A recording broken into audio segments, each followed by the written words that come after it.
Welcome to the Beyond Divorce Embracing Change podcast.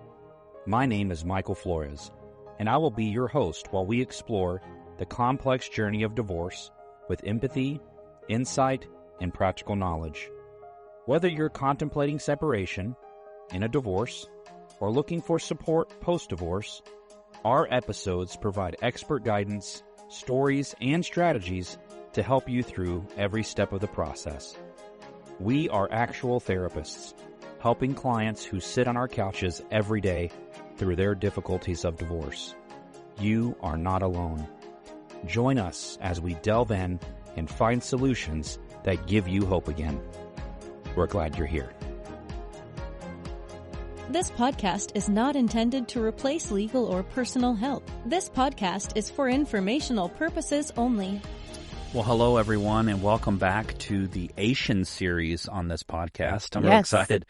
Jinohn has taken a role here, which I'm so excited. She got to be a participant in listening to all the, I guess, every single one of these episodes so that we could actually do this episode, which is a recap of all the, basically the three legs, the Triangulation, Parentification, and Alienation series. So, Jinohn, thank you for doing this. Of course. Okay. Well, glad you're here. We did have a question. Do you mind if we answer it? Yeah, let's do it. Okay, let's answer it together. So we had a question come in, and I'm actually going to read the question here. It says, a question from a child. Oh. Now, I'm not sure if children are listening to our podcast, but I do know that parents are listening to the podcast, and maybe this is a question that was asked of a parent from the child. So we're going to help answer that question. I might be other parents that have the same question. When your parents get a divorce, why does the kid need to make both parents happy? Well, that's a little bit like triangulation, isn't it? Sounds like it. It does, so it's good. Dad tells the kid to go to do this, but it will make mom mad, so you don't do it, and you get in trouble. But if mom tells you to do something, but dad doesn't like it, you don't do it, and you get in trouble as well. So you feel like you're basically stuck in the middle. What is that? Oh, looky there. Okay, we're on to it. I hope you're watching this episode. This is fun. Okay, so you're in the middle. Why can't the parents just communicate and not let the child get involved for their mental health? Well, why can't the parents just communicate? Why can't the parents just communicate? Well, the kid's telling you the answer. Yeah. I mean, that's the answer. The parents need to communicate and get on the same page. We're going to kind of talk about, creating consistency, creating security. Well, so I think the answer to the child, I would say, I'm not sure why your parents can't communicate, but I'd love to help. That's probably my answer to the kid. But to help you, the parent, know how to navigate that, what are some suggestions or things you think they should follow, Jinohn? Well, I mean, it's kind of what we're going to go into when we talk about triangulation and to de-triangulate your kiddo. Really what we're trying to do is we're trying to pull them out of the middle, which is filling up this gap right here. There it is. Which would be parents communicating. And I would say, if I think, when we're in sessions together, Michael, and we're working with the parents, I know a lot of times you will say, if you go, if there's an issue with parent A, you go to parent A. Yes.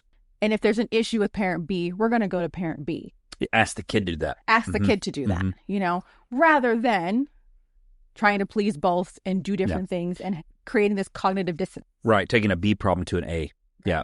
Taking a math problem to a science teacher. So if it's a dad issue, goes to dad, mom issue goes to mom. And that detriangulates right there. Right. Unless it's safety. Right. Because if it was safety, then, want the kid to be able to go to anybody. You do what you got to do for safety. Of course. To answer this better for you, Mom, I think what I would say to the child is when the child is uncertain what to do and they're at dad's house or they're at your house, they follow the rule of the parent they're with. So if you're asking something of your kiddo that you want them to do while they're at their dad's going to call the final shot on that. So you can still encourage and say, I'd like you to do this, but if dad's rule is different than your request, they need to follow dad's rule on dad's time and follow your rule on your time in the meantime.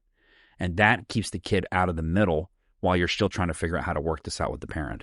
Right. So really what you're describing is parental alignment, right? Not co-parenting. Parental alignment is us getting on the same page on what we want for our kid. And the kid feels caught in the middle because of triangulation. So the way I would help you help your child in this situation is When you're at dad's house, follow dad's rules. When you're at my house, follow my rules. When they don't align, the kid's still safe on both sides, right? And you've made it safe for them because you're okay with that. Right. So that's the way that you keep them out of the middle. I hope that helps. And basically the response to your kid is, why can't parents just communicate? Buddy, I'm not sure. Or sweetheart, I don't know if it's your son or daughter, but I'm not sure. But we'd love to help. And this is why parent facilitation, which you are a parent facilitator, Jinohn. I am. That's why we do that. Co-parent counselor. I do co-parent counseling.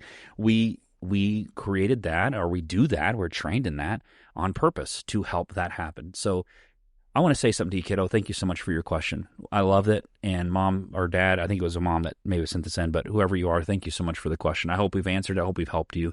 And please send us more. Yeah. Love questions. And love them from kids' point of view. I love kids. I do kids stuff. And, I can kind of share from what I learn from kiddos, but I would love to hear like kids' questions so then we can kind of answer it. Because a lot of this is based off of, parents listening to the podcast. So we kind of share it in, the vein of parents do this, parents do that. But I would love for kids to be able to get some answers too.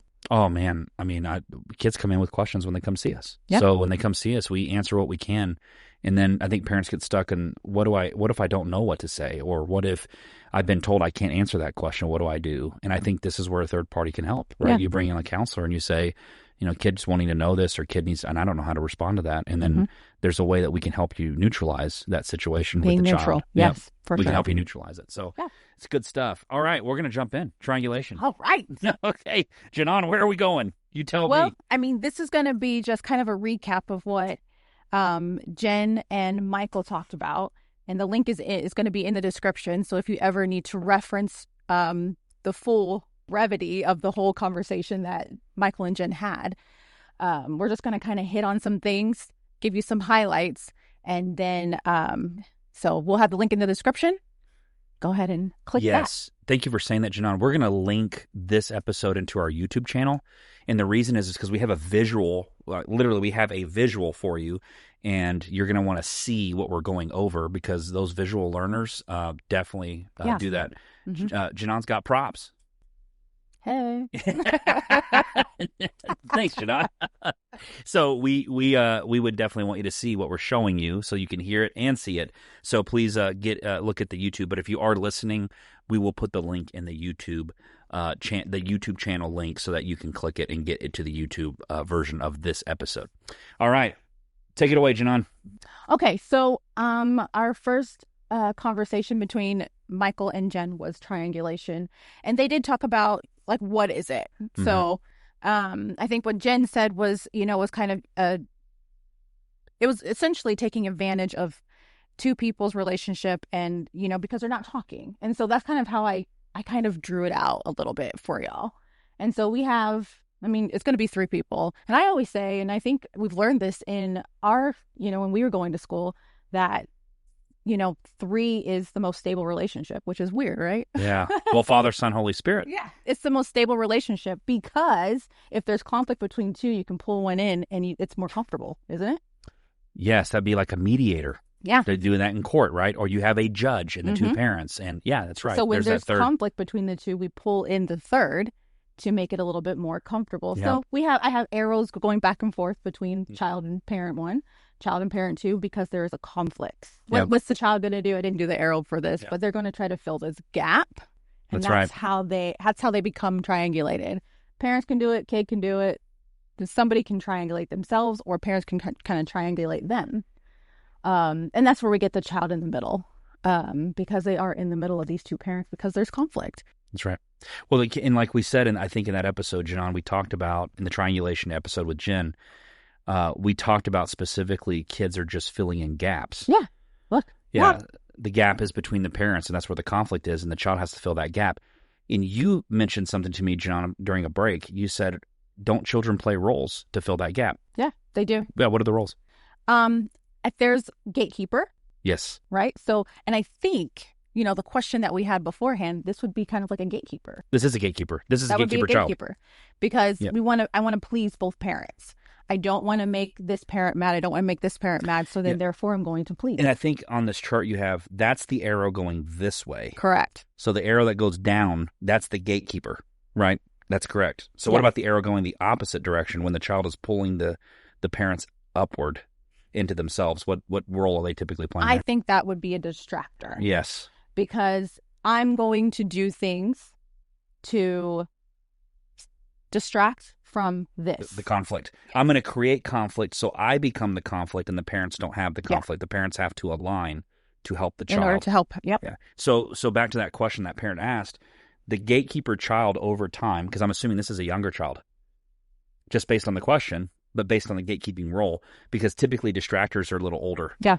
And they kind of like the preteen. And so what this child will do if this conflict never gets resolved is they will start distracting. They will start creating problems. Yeah. And it will shift the focus onto the child and take it away from the parents because they don't get along. Mm-hmm. Yep, absolutely. And what was the last role? The last one would be the avoider. And what does the avoider do? Well, this is our teenagers. And this is Armando's bread and butter right here. Yes. And this teenager's like, yes. Forget these parents. I don't care. Yep. I'm not doing anything with them anymore. Yeah, I'm done with them. I'm done with them. Yeah, hard pressed. I would say Armando kind of really works well with distractors and systems, but as they age and they kind of get to I'm done with them, he kind of really he aligns well with avoiders too. Yeah, I would agree with that. So there's your 3 roles children play. Got a little extra by listening to this episode. And that link will be also in the description, because if you want to know what the actual roles are and what it looks like, and you want more information on that link will also be in the description. Yeah, we're starting to see a pattern where we're linking some of our episodes to this information, so that's great. Systems. All right, what else? All right, and I think something that you guys really did talk about that I did not put on here, but we really want to talk about like the impact that this has on kids. Yeah. And it creates insecurities in kids. And so, and that's really kind of going to be kind of what goes into things to remember, which is, we want to create a sense of security with the kids. Mm-hmm. Parents, you want to remember, it really depends on how you respond. I want to ask you, Michael, because I think you talked about this one. Yeah. In that episode, give us some more about how parents can respond in order to help with getting kids out of the middle or getting them detriangulated. Sure. Well, first thing you got to do is you got to listen to the kid. I mean, you want to get as much perspective from the child's view as you can without putting too much into it yourself. Like, you don't want to put your own stuff on the kid. Right. So that projection. So things to remember is you first off hear the kid's complaint. Yeah. And then what you want to do is when you create a way of resolving the triangle or detriangulating, as we talked about in this answer earlier on this question, is you notice that it's fair on both sides. Like, what I'm asking you to do over there is also the same thing I expect you to do over here. Yeah. So I'm not expecting you to do something different over there that I wouldn't expect from you here. Right. And right. So the expectation is the same. That detriangulates, right? It neutralizes the triangle. Right. The other thing that's important is try not to have conversation about a person who's not present. Right. So like, I've had parents come in and say, the other parent was saying that you said in a session with the kid that I da-da-da-da-da. Mm-hmm. And so I would say, well, did you hear that from me? And they said, well, no, that's why I'm asking you about it. So if you didn't hear it from me, it probably didn't happen. And what that did is I was saying, let me be the one to speak for myself. Right. And so what you want to do as parents when a kid is triangulated or coming to you with the other parent's stuff, right, is you need to discern, is this really a conversation that deserves to happen between me and the other parent, or is this something I need to resolve with my kid? But you don't want to have a conversation about the other parent without the parent's presence. That detriangulates when you bring the third party in, right? Yes. Yeah, it sounds like we're wanting to talk about how we want to do baseball, right, with the kid, or that you want to sign them up for baseball. And so then what you do is you call the other parent and say, hey, little Johnny wants to talk about playing baseball. Do you want to talk with little Johnny together and figure out how we can make this work, or would you rather talk about this ourselves first?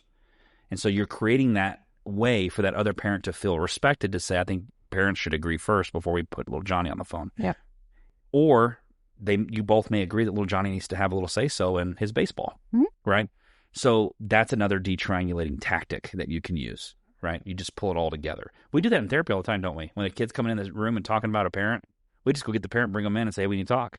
And the kid's like, I'm not ready to do that. Like, we're going to have to get there. It's going to happen. Yeah, we're going to get there, right? We're going to detriangulate. Right. Okay, so that's great. What else? Yeah, another thing to remember is children catching you, it's more like a do as I do And as I say, Yes.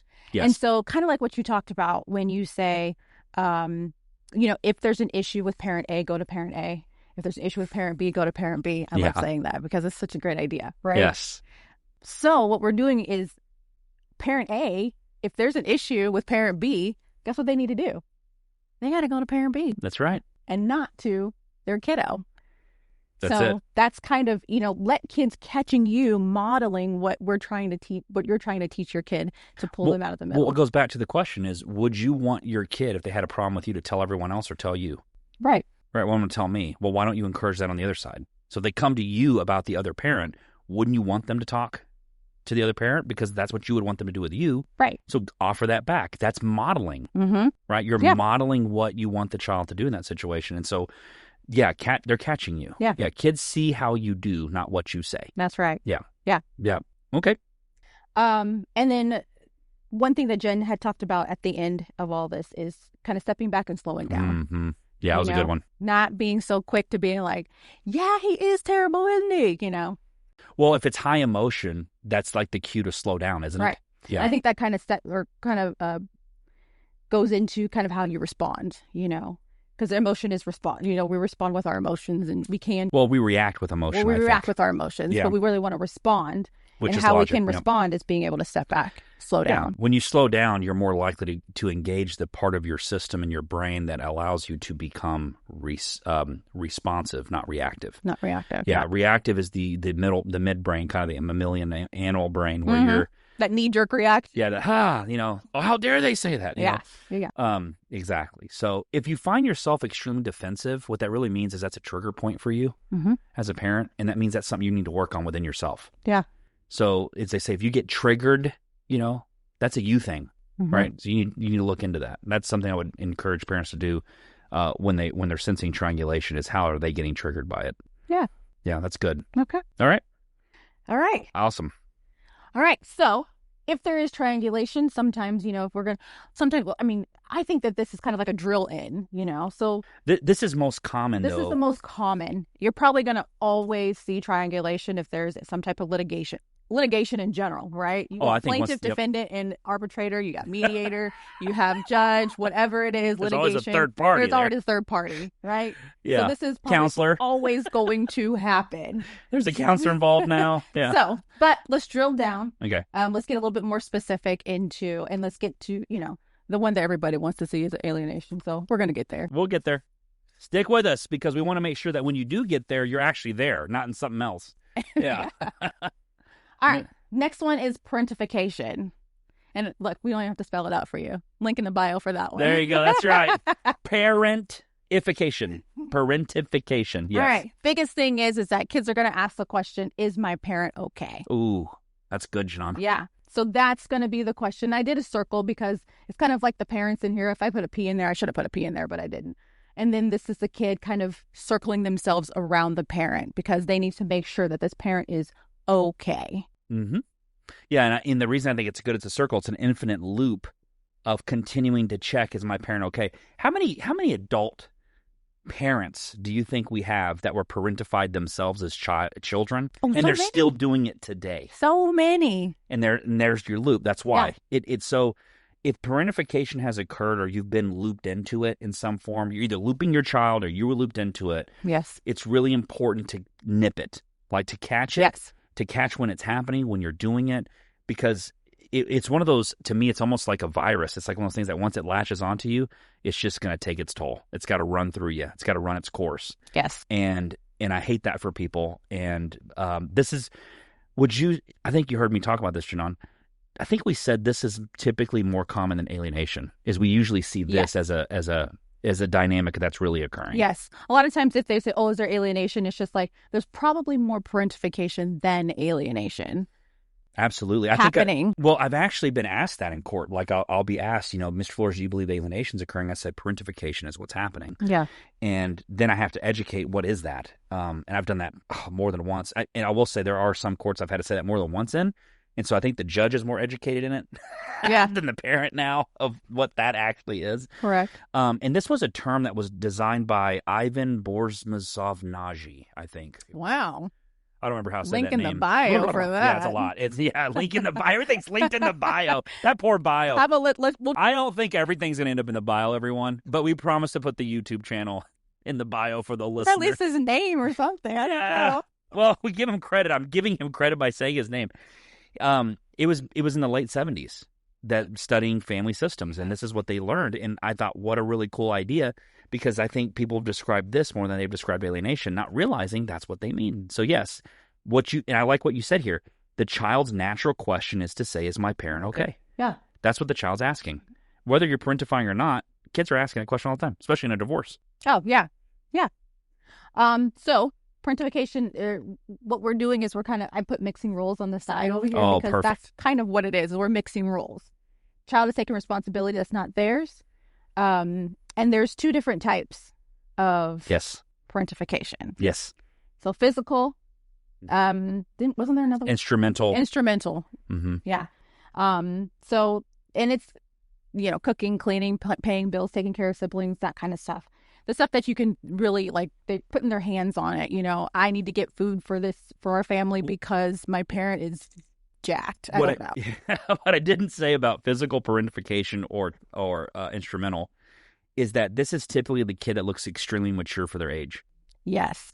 They're like super, my kid is they're just so mature they're so blunt. It's like I'm talking to a 50-year-old when I talk to my teenager. They're 13 going on 30. That's it. That's typically how it's said. That might be a sign of that parentification could be occurring. Yeah. Because that's what you see in that child, that high level of maturity. Or they would at be a very prone young age. to it. They're prone to it. They almost don't act as children either. They act like little adults. Yeah. They do. That's where that sometimes comes from. They do. Okay. Thank you. And then emotional. And I think in this, the podcast or the episode that you and Armando talked, no, Lord, let's rewind that one. Okay.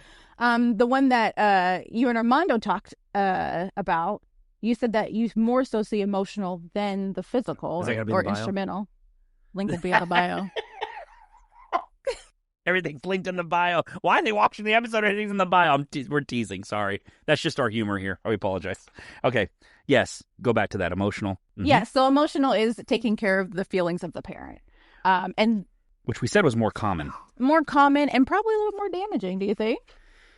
That's a great question, Jinohn. I would say that the kiddos that I have seen age out.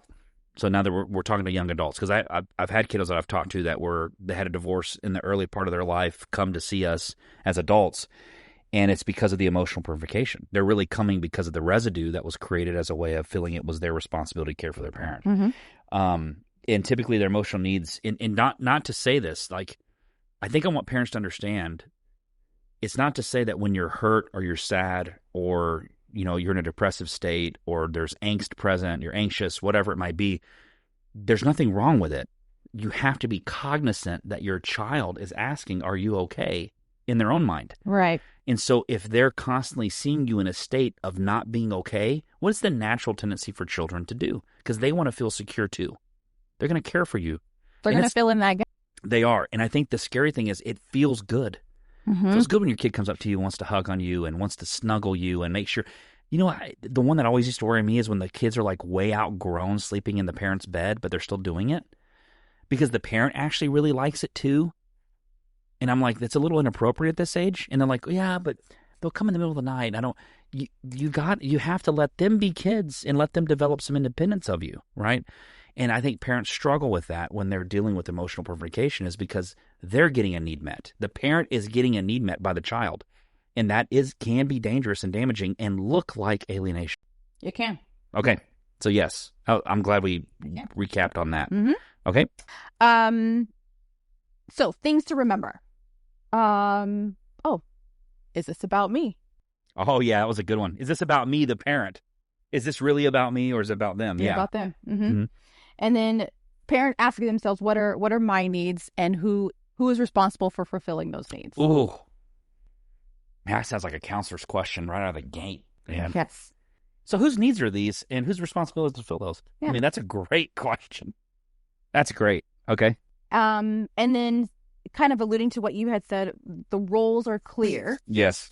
because we don't want to mix the roles. Roles are clear, and so we're going to create good boundaries with our kids. Yeah. Good, healthy boundaries. We talked about, you were in here when we talked about those boundaries. What is a boundary? I'm going to remind people. A boundary is not something you're asking of someone else to do. Right. Like, don't yell at me, right? A boundary is, go ahead. Yeah, it's what you are going to do. I don't remember what she said exactly. No, it's fine. It's really how you're going to respond if this continues. Yeah, right. If you're going to continue to yell, then I'm going to stop the conversation. That is a boundary. Mm-hmm. Yeah. Because what you're doing is you're controlling yourself. Bingo. And so you're just roles are clear, creating boundaries. Yep.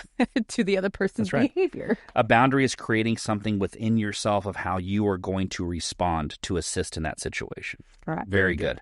Get help. We're counselors. We're going to say that. Get help. Get some help. Or you We're need here to help. get help. That's right. And then reframe it. I think at the end you had said, be grateful and thankful. Like there are times where you just really got to just. Yeah. I mean, look, I've never been divorced. I don't ever want to be divorced. But I do know that it's hard. Yeah. You know what's interesting is, did you know that you can't be depressed or anxious when you're grateful? Your brain it cannot occupy the same space. I think I've heard you say that, yeah. Yeah, like if you're extremely anxious and you start thinking of all the things you're grateful for, the angst starts to subside. If you're extremely depressed, which is harder to do, I know, to be grateful, mm-hmm. but if you'll take the time to just, every time you feel depressed, you start thinking what you're grateful for, right? And do it out loud if you need to. Let your ears hear it. It cannot occupy the same space. It can't do both at the same time. Your brain shifts. Like you're retraining your mind on how to focus on, what should be going on, like the good things and the happy moments. And I think that's the natural tendency for human beings is to catastrophize their situations as if it's going to prepare them for a problem. Mm-hmm. And and it doesn't, because even if the problem does happen, you're still going to have to deal with it. Still got to deal with it. Yeah. So it's like a double whammy. Yeah. You're like punishing yourself twice. So don't do that. If you need help through that, get help. We're here. Thank you. Yeah. Good one. Yeah. Thanks, Jinohn. I'll get some help. Okay. Awesome. Anything else on parentification? I don't think so. I think that's a good recap. Awesome. So let's move on to the big one. All right. So the big one, which is the smallest one, ironically enough. It's the A word. So what I would say is that, if our kiddo is being parentified, and I would say extremely parentified, and it's just constant. And what I would like to say also is that, since you have probably two parents, and, one kiddo feels like they have to take care of a parent that is just completely distraught and all that stuff. Right. It may be, their thoughts may be, if they're extremely parentified, especially emotionally, like parent B or parent B is doing this to parent A. So then therefore, guess what? We are going to probably get into the alienation. Yep. Bit of it. Yep. Say it again. Just say it again, what you just said, because you were saying this is how you segued right into this, but say the segue again. That was good. I like how you did that. Do you remember what you said? Look, I just say things. I disagree. However, I will say, how well you said that. So if you go back and rewind that and just listen rewind to that, it's fine. I'm sorry. That was great. That was a great segue into how parentification can transition into alienation. It was beautiful. It can translate. It will not always, but it can transition into that. Correct. If it becomes extreme, if if there's no help getting of the parent who, just has the issue. Mm-hmm. So alienation, the definition that was given, one parent manipulates a child to reject the other. Ooh, that was Armando. That was Armando, yes.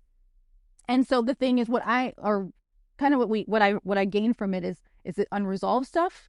Is it hate? Is it coming out of hate? Oh, yeah. Or is it fear-based? So is it fear of loss, Oh my gosh, I'm going to lose my relationship with my kid. So then therefore I need to hold them closer and pull them closer. Or is it, I hate this parent so much, they just need to be on my side and this kid to be on my side, and they need to know what the other parent is all about. So I'm thinking as a parent right now, and I would ask, how do I figure out which one it is?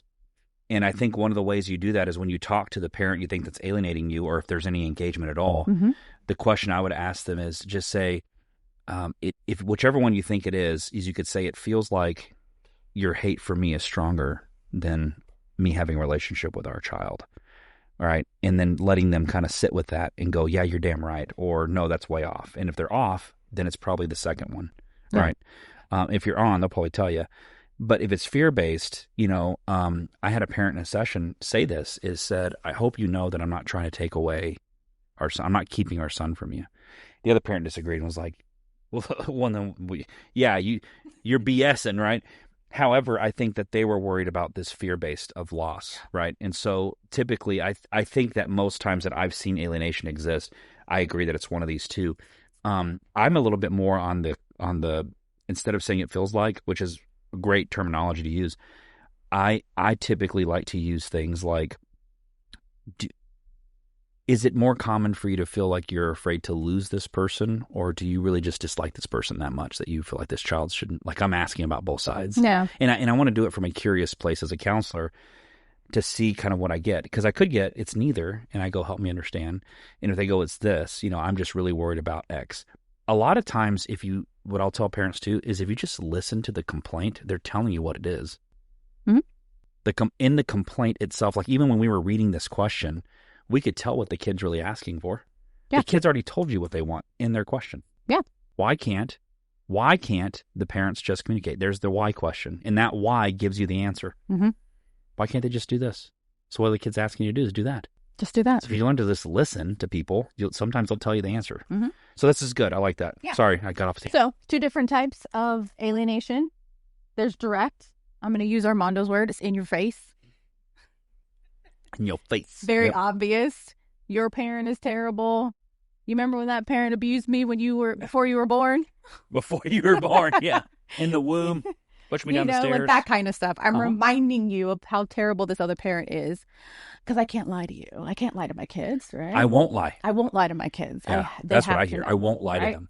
Yeah. So that one's probably the easiest one to kind of detect. Like, your radar will go off in a second if you're saying like, oh, you're sperm donor, right? Like, we've heard it. No, we've heard it. It's happened. We've heard it. No, yeah, direct is so much easier to discern. It's like really, it's in your face. It's super in your face. Yeah, it's there. You'll see it. We'll see it in the waiting room before we ever met him. Mm-hmm. I've seen direct alienation right when they walked in the waiting room. Mm-hmm. But what I know is all behavior has purpose. And so my job is, instead of saying you're alienating, is to go, where is this coming from? Why? Yeah. Why is it there? Right? Like this child did. It's almost like going back to being a kid. That's fun. All right. What's the next one? Next is indirect. So it looks legit, but there's an ulterior motive. Ooh. There's insinuations, there's nonverbals, there's body language. Yep. All that stuff. And you know what? Kids are just so smart. They will pick up on it so quickly. Yeah. Like when they get back from the parents' house, are you okay? That's the one me and Armando were laughing about. Okay? Yeah. Are you sure? Are you safe over there? Or what happened? What happened when you were at your parents' this weekend? Mm-hmm. Right. Or one that's really, really subtle is, kids like, oh, we did all this cool stuff at Parent B's house. And I was like, but Parent B also slapped me. They're like, oh my gosh, what? They slapped you? Yeah, but we're not really caring about all the good stuff. The interesting thing about conversation, we talked about language, is I try to not use the word but. I'll say however, right? Mm-hmm. Or I say and. Because when you use but, you're negating everything previous. Like you just did there when you said, I had all this fun, we went to the water park, we did X, Y, Z, whatever, but they slapped me. And then the slap becomes more important than everything else that came before it. Yeah. Right? And so the but is the separation of two stories. There's the slap, and then there's the fun stuff we had. Yeah. You get to decide which one you want to ask about. Which one are you going to pay attention to? Exactly. Okay. All right.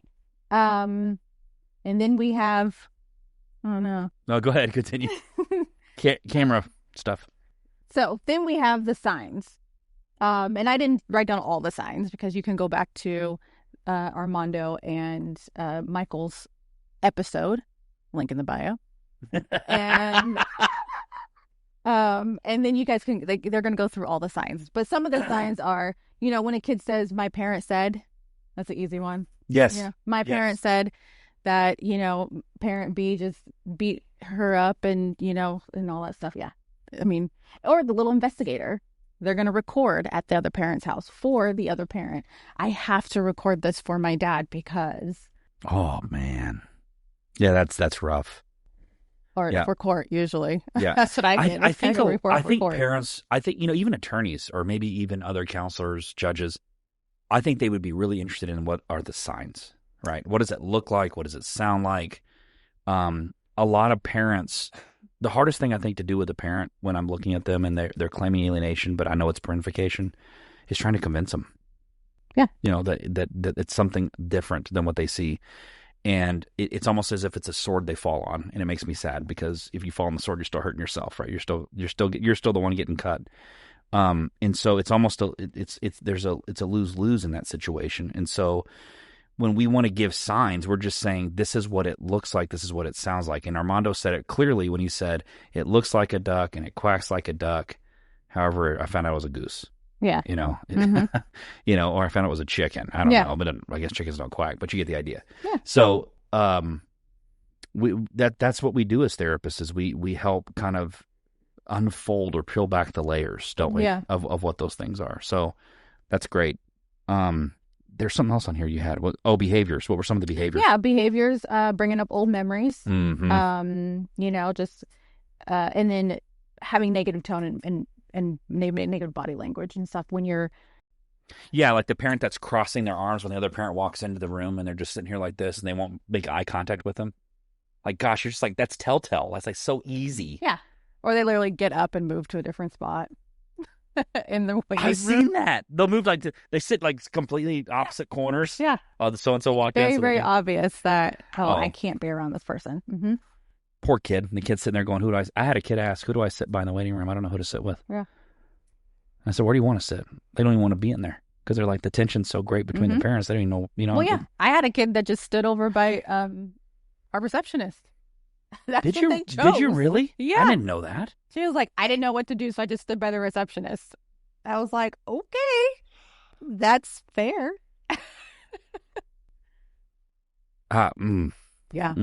Yeah, kid. Okay. So things to remember.